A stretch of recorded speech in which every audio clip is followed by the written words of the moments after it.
Hello friends, my name is Ford and welcome to Draw Together. Today we will be drawing Timon from Disney's Lion King. You can use traditional or digital methods. I'll be using a digital Photoshop method. You can download my template or start from scratch, whichever you prefer. There's a link to that down below in the description. Let's get started.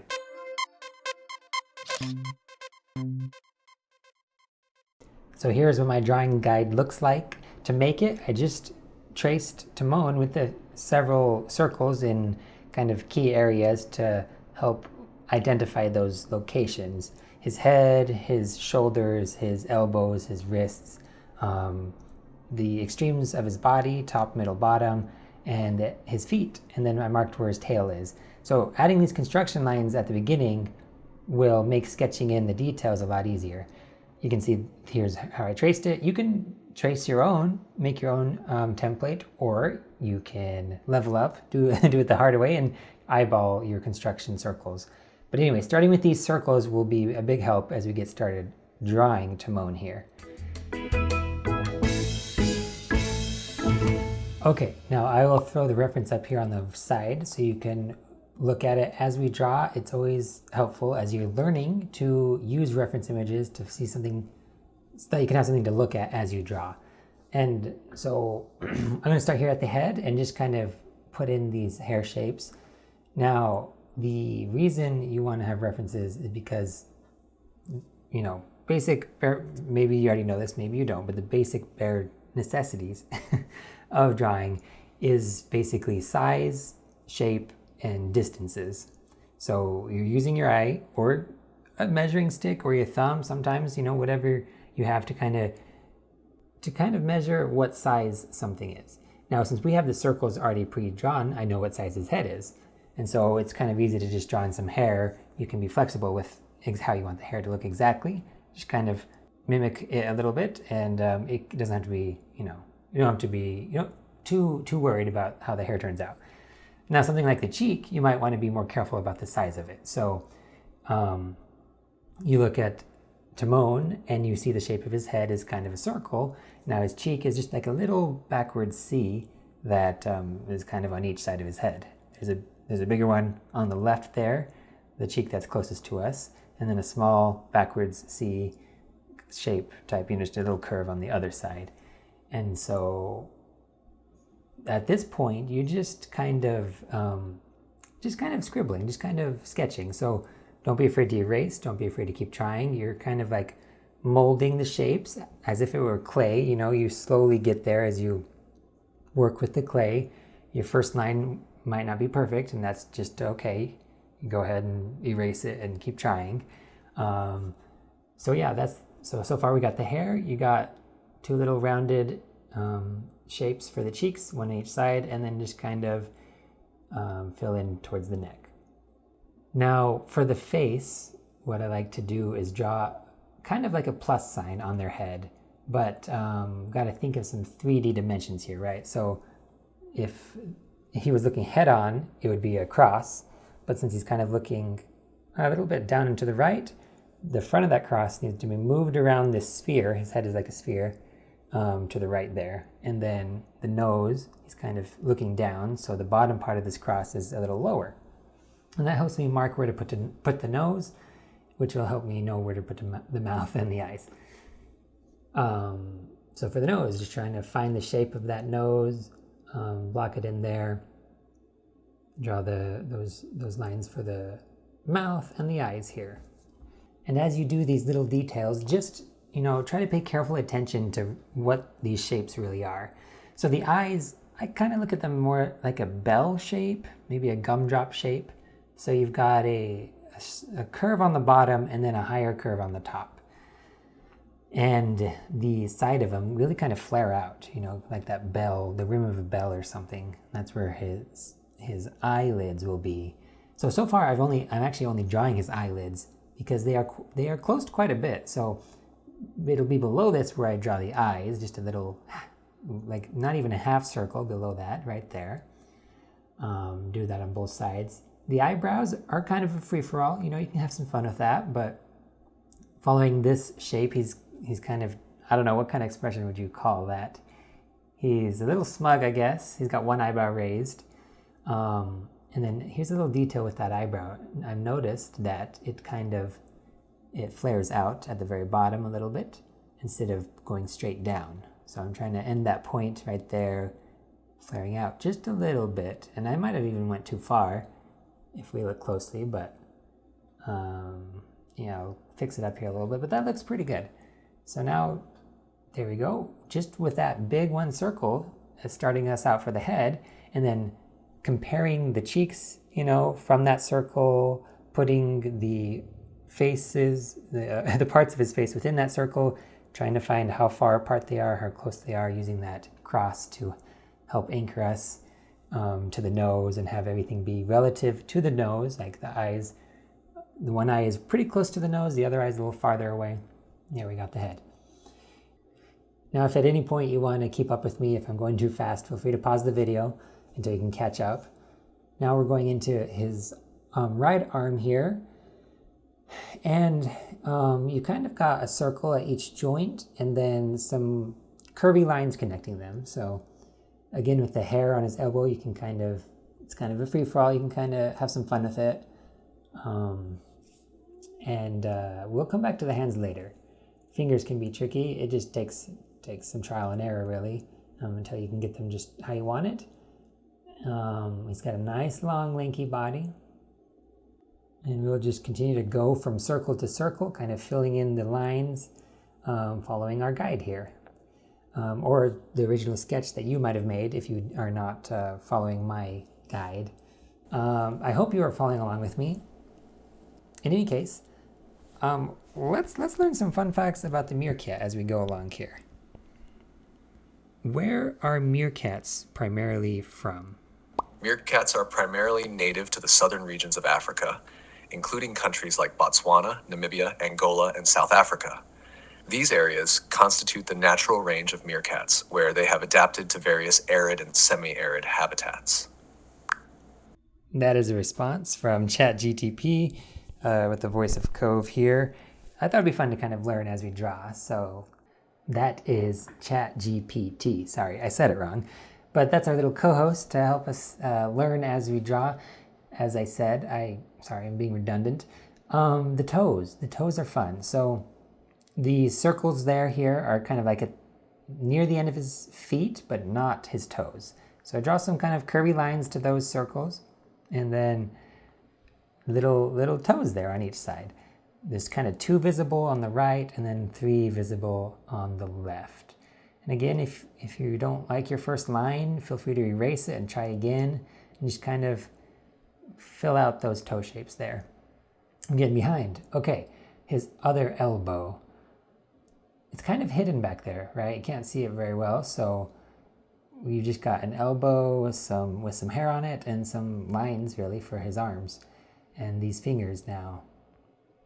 We got 3 fingers on the right and 3 on the left, plus a thumb that's barely visible.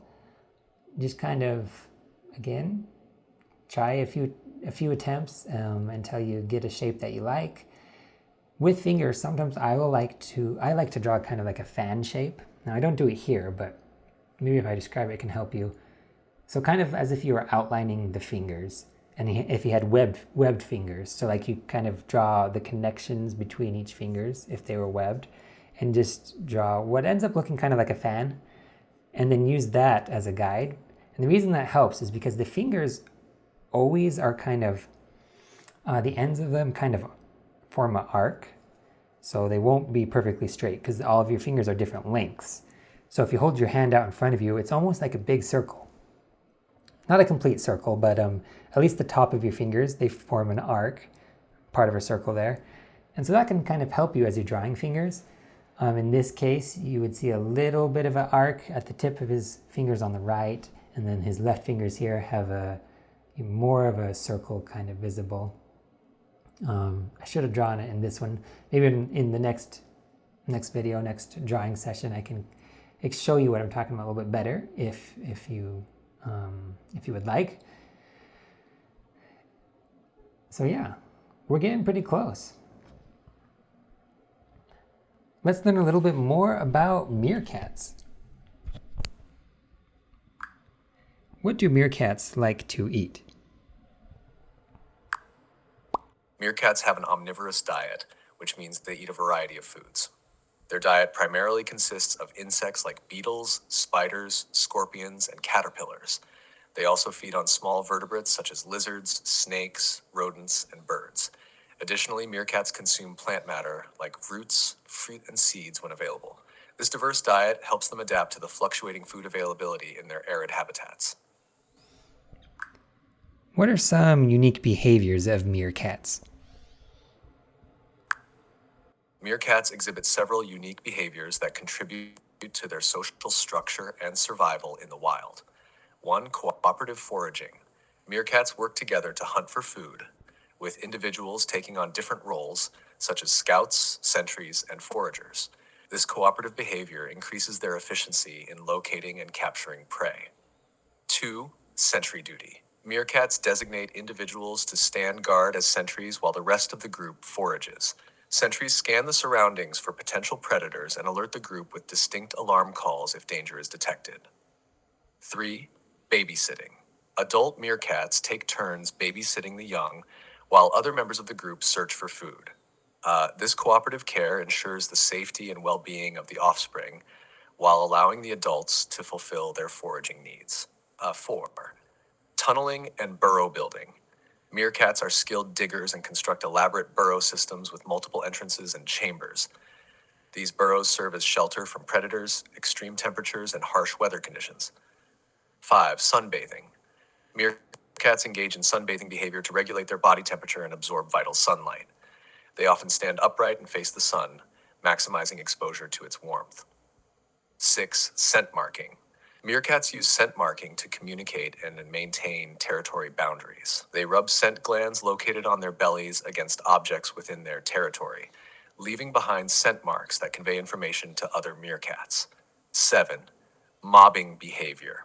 When confronted by a predator, meerkats may exhibit mobbing behavior, where they collectively confront and harass the threat to drive it away. This behavior is particularly common when facing snakes, birds of prey, or other predators. These unique behaviors contribute to the complex social dynamics and survival strategies of meerkat groups in their natural habitat. Well, that was interesting. I continue to finish up here the details, the ears and the tail. Hopefully you were watching and drawing and listening as we went along. So I won't explain those details, but what interesting things meerkats do. I did not know that they actually did sentry duty, which is kind of funny. I don't know if you've seen Lion King 1.5. It's a great show. I just watched it recently and even took notes while I was watching it about how good it is. I may do a Lion King 1.5 movie review video, but in any case, in that movie, Timon is on sentry duty.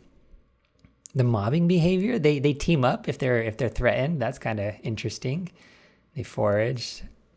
In any case, okay, well, I'm just repeating things now, but that was fascinating. I assume it's true. I mean, this is AI responses, so it may not be accurate, but ChatGPT is getting better, so I imagine most of what that said is true. Okay,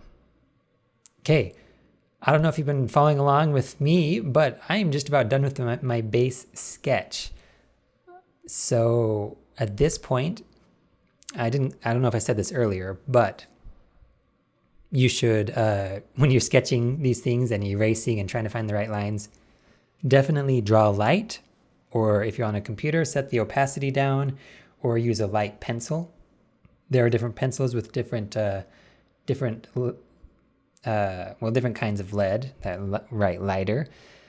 So when you're doing the sketch, that's why you want to draw light or use a light pencil, because then you find the shapes, you flesh them out, you uncover what you want there, and then you go over with a thicker, darker pencil, and then solidify those lines. And that's just an important thing to remember as you are learning to draw, is that it really is a process. Don't try to get ahead of yourself and make final decisions from the get-go. Start with a sketch, start testing out shapes, sizes, distances, proportions, all that sort of thing. And once you've got the entire thing sketched And you can see, yeah, that looks pretty good. I like that. Then go over it and finalize the lines. And that's what I'm going to do here. I will speed up this part, and you can go ahead and do that on your own time and then just color it in. And that's really all it is for today. The sketching is really the important part as you're deciding, finding those right shapes, measuring it out. And so that's what I wanted to do with you today and probably in the future. Any tips for the rest of it? I mean, when you're doing your line art, like your final line art, like I am, you want to try and be as fluid as possible. At least that's what I find helps. Use your whole arm, not just your wrist. Big swooshing shapes for these organic lines on this character can be achieved usually better if you use your whole arm. I don't know if that makes sense, but I find that does kind of help me. And also, again, I mean, well, I'm not even sure when I draw on a paper if I do it that same way. You can be a little bit more careful on a paper, I feel like. But in any case, you're still free to erase if you don't like the line and try again. If you're on a computer, when you're doing the coloring, I like to make a new layer and put it underneath my line art so I can kind of color underneath it without going out you still might go outside of the line sometimes, and then you can erase that and zoom in and fine tune it. If you're using paper and pencil or a different physical medium, then you can color however you want. I mean, that's pretty straightforward. So yeah, here is our final Timon. How did you do? I hope that you are proud of your result. The key is that you are trying, being creative, and having fun, really. I don't think that there's any failure if that's what you've achieved. So